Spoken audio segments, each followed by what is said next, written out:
कार्तिक माह को बहुत ही पवित्र माना गया है। इस माह में ही भगवान विष्णु अपनी योग निद्रा से जाग जाते हैं और सभी तरह के मांगलिक कार्य प्रारंभ हो जाते हैं। पुराणों में कार्तिक मास की महिमा का वर्णन मिलता है। आज मैं आपको भी कार्तिक मास की कथा सुनाने जा रही हूँ। नगर में एक ब्राह्मण दंपत्ति रहते थे। वे दोनों प्रतिदिन 7 कोस दूर गंगा और यमुना नदी में स्नान करने जाते थे। इतनी दूर आने जाने में ब्राह्मण की पत्नी थक जाती थी। एक दिन उसने अपने पति से कहा कि हमारा पुत्र होता तो कितना अच्छा रहता। पुत्र के बहू आती तो हमें घर वापस जाने पर खाना बना हुआ मिलता और बहू घर का काम भी कर देती। अपनी पत्नी की बात सुनकर ब्राह्मण ने कहा कि तूने बात तो सही कही है, चल मैं तेरे लिए बहू ले ही आता हूँ। ब्राह्मण ने कहा कि एक पोटली में आटा डालकर कुछ मोहरे रख दे। ब्राह्मण के कहे अनुसार उसने पोटली बांध कर दे दी। पोटली लेकर ब्राह्मण चला गया। ब्राह्मण को सफर के दौरान यमुना के किनारे बहुत ही सुंदर लड़कियां दिखाई दी। वे रेत से घर बनाकर खेल रही थीं। उनमें से एक लड़की ने कहा कि मैं अपना घर नहीं बिगाड़ूंगी, मुझे तो रहने के लिए ये घर चाहिए।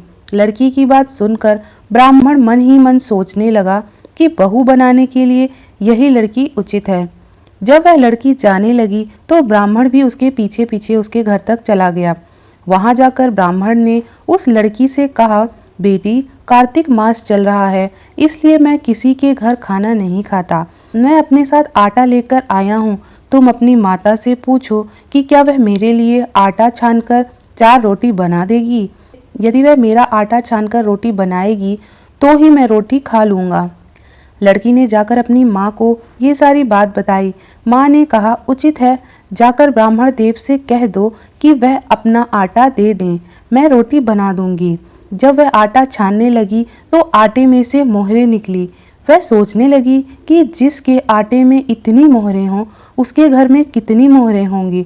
जब ब्राह्मण खाना खाने बैठा तो लड़की की माँ ने उस ब्राह्मण से पूछा, क्या आपका कोई लड़का है और क्या आप उस लड़के की सगाई करने जा रहे हो।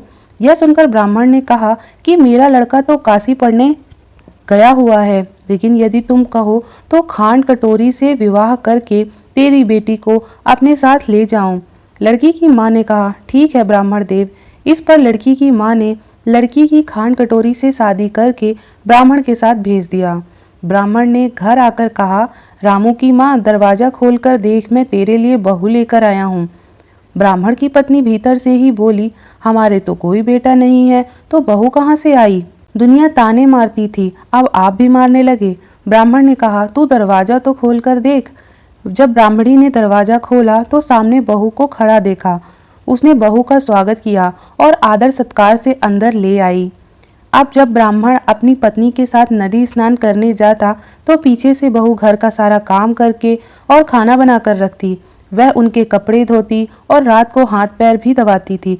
इस तरह बहुत दिन बीत गए। ब्राह्मणी ने अपने बहू से कहा कि बहू, कभी भी चूल्हे की आग ठंडी मत होने देना, मटके का पानी खत्म मत होने देना। परंतु एक दिन चूल्हे की आग बुझ गई।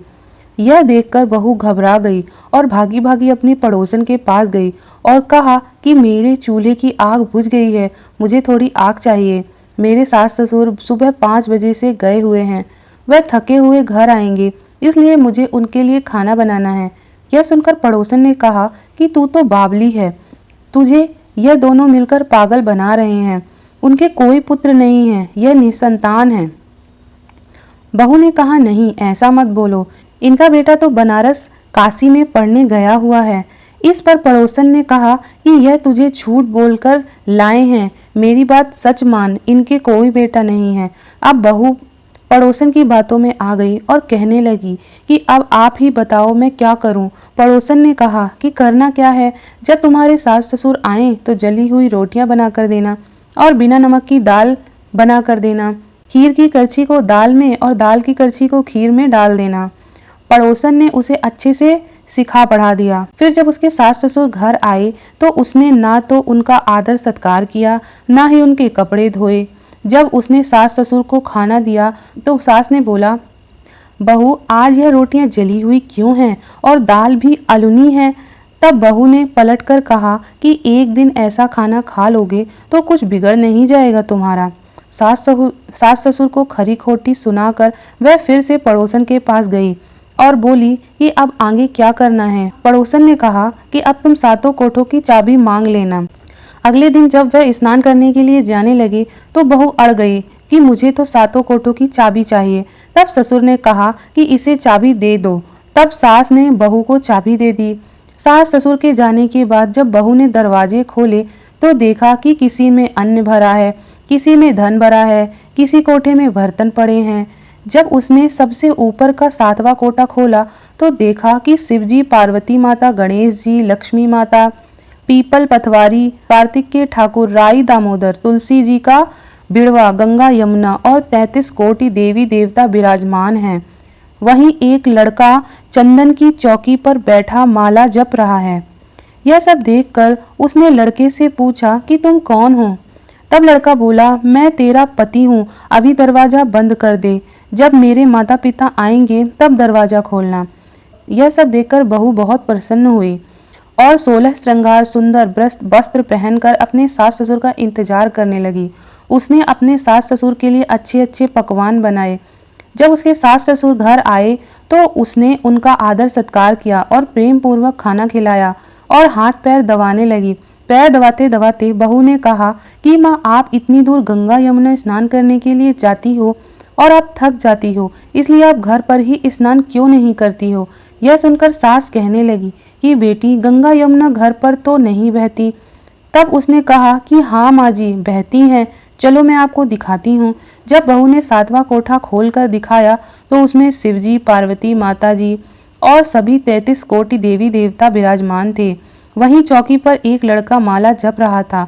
माँ ने उसे देखकर कहा कि बेटा, तू कौन है? लड़का बोला, माँ, मैं तेरा बेटा हूँ। तब ब्राह्मणी ने पूछा कि तू कहाँ से आया है?